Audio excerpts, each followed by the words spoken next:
আলহামদুলিল্লাহ, আজকে আপনাদের সাথে নতুন আরেকটা ভিডিও নিয়ে চলে আসলাম হবিগঞ্জ কৃষি নিউজের ফেসবুক পেজ এবং ইউটিউব চ্যানেলের। আজকের আয়োজিত পর্বতে আপনাদের সাথে শেয়ার করতে চাই আমাদের আলু জমিতে কিভাবে আলু তোলা হইতাছে সবকিছু আজকের ভিডিওতে ধরে তোলার চেষ্টা করবো এবং আপনাদেরকে দেখানো হয়েছিল অতিদিন ধরে দেখাইছি মানুষের অনেকজনের সাথে শেয়ার করি কৃষি নানান ধরনের টপিক লইয়া আমার হবিগঞ্জ কৃষি নিউজের মধ্যে কৃষি এবং আজকে আমাদের আলু জমিতে আজকে আলু তুলতাছি। দ্বিতীয়ত হইতাছে আমাদের জমির ভিডিও আপনাদেরকে দেখাইছি। দ্বিতীয়ত হইতাছে আজকে আলু ভরতাছি এবং ক্যারেট করতেছি আমি। আর দ্বিতীয়ত হইতাছে আমি আপনাদেরকে দেখানোর চেষ্টা করতেছি আমরা 70 টাকা কেজি আলুর বেচাই না, এখন আমরা রোপণ করছি, পরে আমরা এখন কত টাকা কেজি বিক্রি করতেছি। আসলে আমরা রেটটা আমরা যতটুকু জানি, দেশি আলু 70 টাকা কেজি আমরা বীজ কিনে আনছিলাম। আর দ্বিতীয়ত হইতাছে আমরা এখন কত টাকা কেজি আছে আলুর রেট, আসলে তেমন বেশি নাই, কি হইব আর কিছু করারও নাই।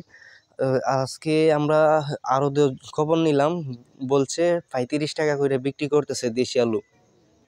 আর দ্বিতীয়ত হইতাছে আজকে আপনাদের সাথে শেয়ার করছি হবিগঞ্জ কৃষি নিউজ।